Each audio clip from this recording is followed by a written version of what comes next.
if you don't have your business or your hiring practices squared up, you're going to have these issues, whether it's with AI or without AI. Right, and it doesn't matter if a human's making a decision or a robot's making a decision. Right. The analysis and the outcome is going to be the same, and that's what we're looking at. And there's no defense that, the robot made a decision, and it must be better than humans. It's just not going to work that way. Right. So that's why I've really tried to simplify it. And this kind of goes back to your question about how do we regulate technology? Well, whether you're an HR professional, whether you're a government investigator, that's a distraction, right? What do we know best? And all these tools are doing is just increasing let's say, the size of it, the scalability of it, the efficiency of it.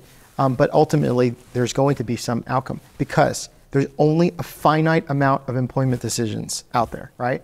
Nobody's invented a new one recently, right? Right. So hiring, firing, promotion, wages, training, benefits, right? That's been HR's world. And I haven't seen, and maybe you guys have, I doubt, an AI technology in HR coming out saying, well, here's a brand new employment decision that's never been regulated. No, it's taking all your processes and it's completely replacing it or augmenting it or assisting you with that. And that's where, my plea has always been to the HR tech world, to TA, to HR professionals, is that your lane, right? And stand firm on that.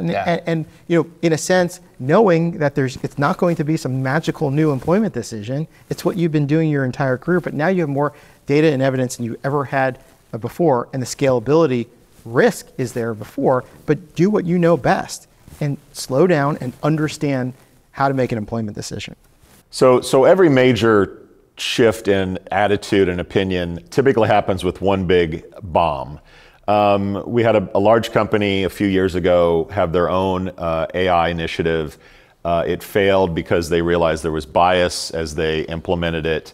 The company was so big and well known that I think it created a ripple effect with a lot of companies saying, hey, wait a minute, we've never even thought about the dangers of what we just purchased. We don't know what this software has in the black box that we don't even know about. Talk about the impact of when a big company sees that there's fault and it ripples into the ecosystem. Yeah, and again, sometimes it takes huge events to get everyone to wake up, which is why we continue to have this discussion all the time. So, the scenario you're talking about, is a well-known example. And it's one of these things that, people don't even know if some of these historical AI bias stories are true. Yeah. So, in that situation, that story you told is also used outside of HR, just about AI bias there. Yeah.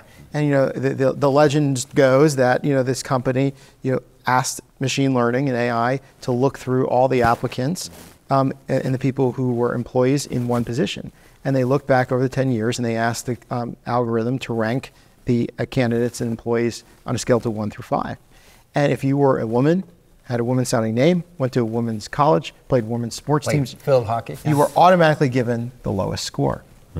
And, again, it was a huge wake-up call because, nobody thought that this designed AI, very complicated, sophisticated system by a brand name, had a misogynistic intent, right? But it didn't matter.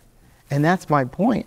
If that tool would have run and actually made an employment decision and actually excluded all the women from that applicant pool, they would have been liable for all of those females who were qualified who didn't get the job based upon an algorithm. And that's a very classic example. Well, why did this happen?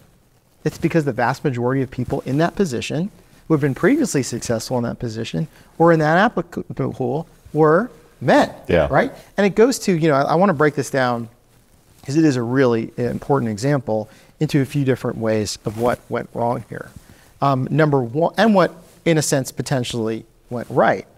Number one, because the vast majority of applicants and employees were men, that's what the algorithm thought was the most important characteristic of the job. So if you weren't a man, you got the lower score. But taking a step back, there has to be some underlying skill that those men had that helped them perform. And so much of this AI and HR equation is getting to the skills-based hiring, right? To actually allow employers to make that decision where everyone wants to go on skills and merit and nothing else. But you talk about the design of the AI, which the companies who are buying these products aren't doing themselves, don't have the technologists to be able to make those decisions. Well, if that's how the program's designed, where if there is an overwhelming characteristic, such as man versus female, older versus younger, and that's what's going to pick out, then you're going to be liable for that employment decision. But how do we then design the technology, and I don't know the answer to this question, to say, okay, it doesn't matter if 99 out of the 100 candidates are men, right?